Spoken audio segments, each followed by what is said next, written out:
Hello, everyone. Let me tell you a story about a moment that truly tested the bonds of my family, and a request so outrageous it's still hard to believe. It all started with a simple birthday, a gift, and a girl named Chloe.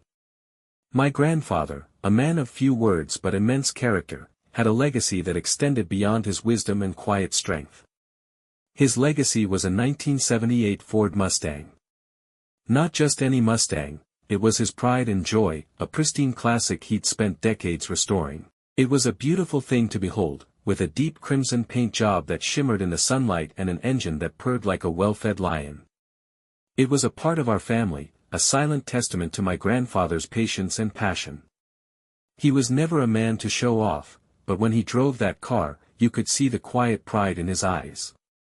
He taught me to drive in it, and every Sunday we'd take it for a spin, listening to classic rock and talking about everything and nothing.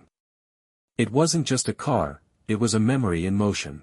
My girlfriend, Chloe, on the other hand, was a whirlwind of modern aspirations. She was vibrant, ambitious, and loved all things new and trendy. Her hair, in particular, was her crown and glory, and she spent a considerable amount of time and money on its upkeep. She had been hinting for weeks about a special birthday present, the Dyson supersonic hairdryer. It wasn't just a hair dryer to her, it was a status symbol, a piece of art, a revolutionary tool. The price tag, however, was equally breathtaking, running into several $100s. I knew she wanted it badly, but as a college student, my budget was limited to more practical things. I was planning on getting her a nice dinner and a thoughtful, handmade gift. She seemed to understand, or so I thought. The day of her birthday arrived. I had everything planned, a surprise dinner at her favorite Italian place and a gift basket filled with her favorite treats. When I presented her with my gifts, she smiled, but something felt off. The usual sparkle in her eyes was missing, replaced by a look of polite disappointment. We had a great dinner, but the conversation was a bit strained. As we were walking home, she finally brought it up. She said, "I really appreciate this, you know. But I was really hoping for the Dyson." I explained that it was just too far out of my budget right now, and maybe we could save up for it together later. She was quiet for a moment, and then she dropped the bombshell. "You know," she began, a casual tone belying the gravity of her words, "your grandfather's car is worth a lot of money, right? It's just sitting in the garage. You could sell it, and we could get the Dyson. We could get so much more than just a hair dryer, actually. We could get a brand new one, maybe even a new apartment. It's just an old car, after all. He doesn't even drive it that much anymore." I stopped dead in my tracks. The world seemed to stop with me. The words hung in the air, a grotesque proposition that I couldn't even begin to process. Sell my grandfather's car, the Mustang that was the very fabric of our family history. The car that held the memory of my grandmother, the car he lovingly polished every weekend. All for a hair dryer and a few other luxuries. I felt a wave of shock, followed by a burning indignation. This wasn't just a request, it was a total and complete lack of understanding of what was truly important. It was a test, a moment of reckoning, and I knew right then that our relationship had just entered uncharted and very dangerous territory. Her casual dismissal of something so meaningful to me and my family was a wound that I didn't know how to heal. I just stared at her, unable to speak, the beautiful evening now shattered into a million sharp pieces. I wish I could tell you I reacted with calm rationality. I didn't. I was a tempest of emotions, disbelief, anger, and a profound sense of betrayal. Sell my grandfather's car. I finally managed to stammer out, the words feeling foreign and wrong on my tongue. For a hair dryer? Are you serious, Chloe? That's not just an old car, it's everything to my grandfather. Chloe, however, seemed completely unfazed by my reaction. She looked at me as if I were being overdramatic. "It's just a thing, your name. We can't let sentimental value stop us from living a better life. Think of what we could do with that money. A down payment on a new car, a vacation, a better life together. Your grandfather isn't getting any younger, and the car just sits there collecting dust." Her words felt like a punch to the gut. The casual way she dismissed the car's significance, the years of memories, the countless hours of my grandfather's labor, the very soul of the vehicle, was deeply hurtful. It wasn't just about the car, it was about her complete failure to understand my family's values.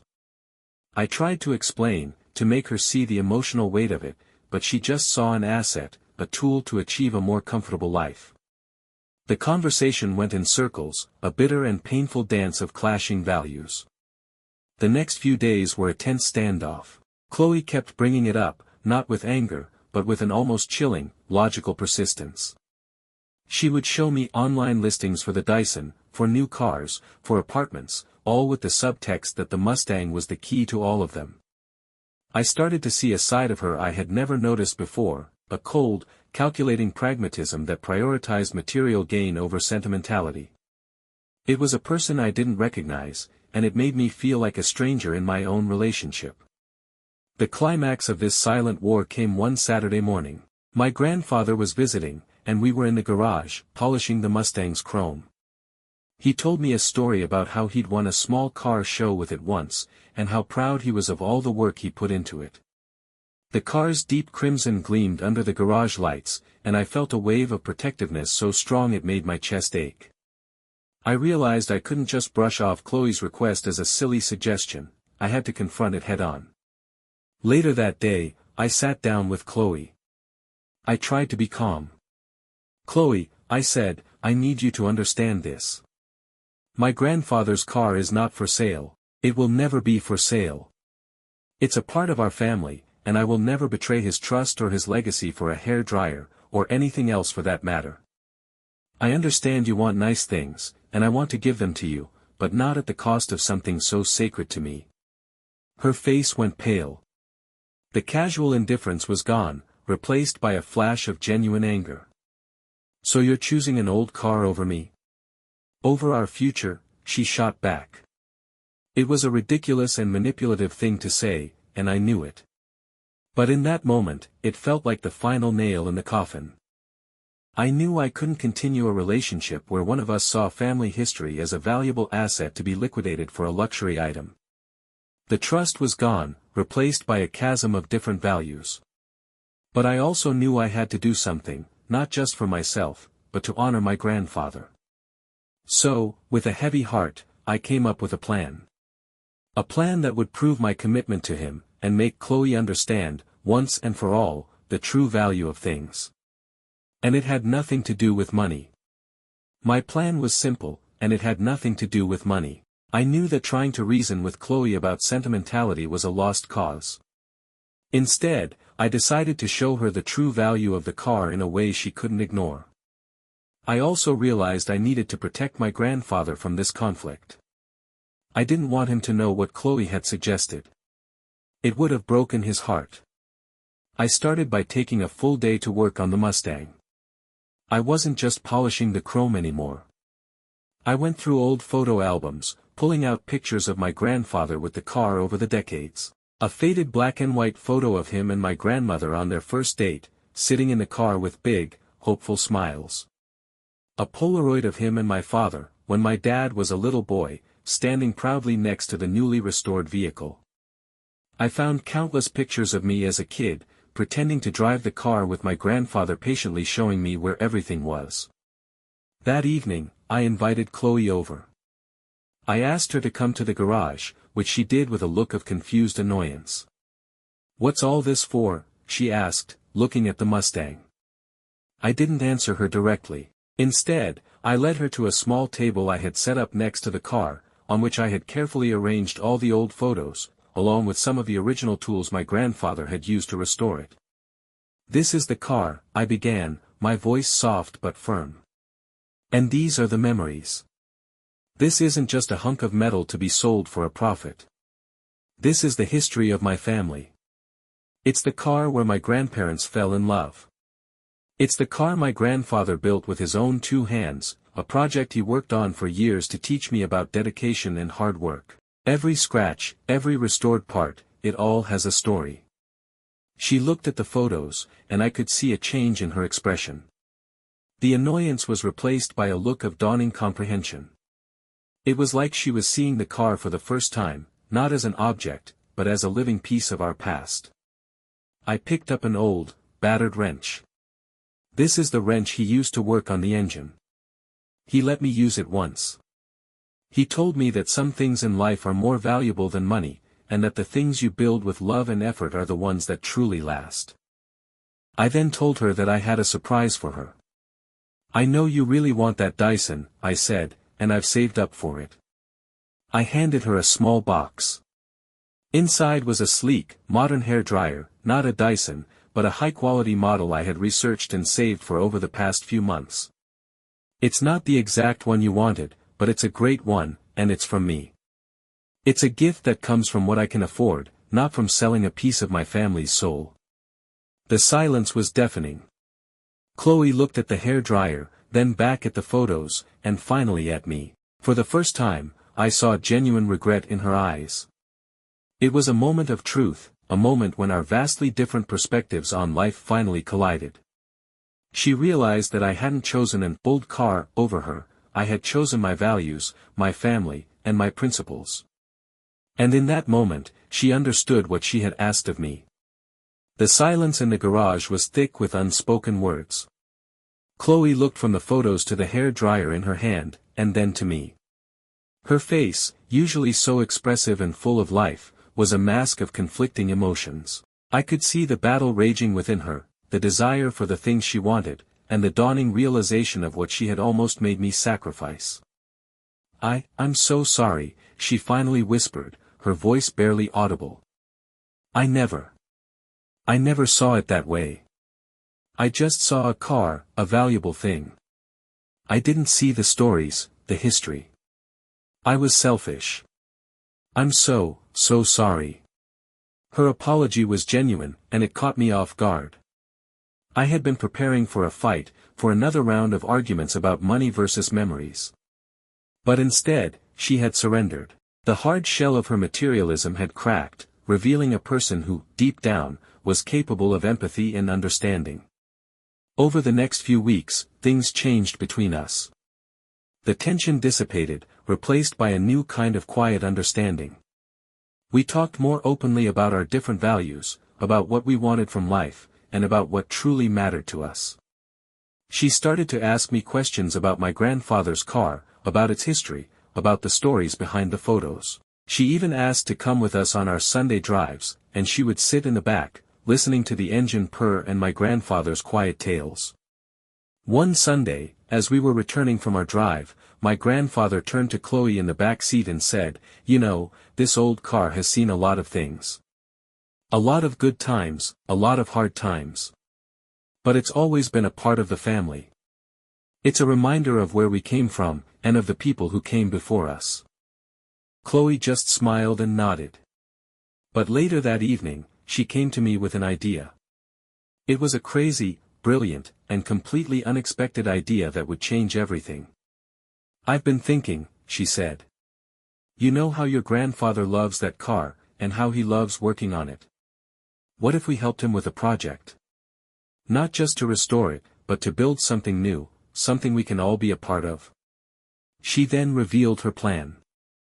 She had found a local charity that helped young people learn mechanical skills by restoring classic cars. The plan was for my grandfather to volunteer, sharing his knowledge and love for the Mustang with a new generation. We would all help, contributing our time and energy to the project. It was a way to honor the car's legacy, to share its story, and to create a new one.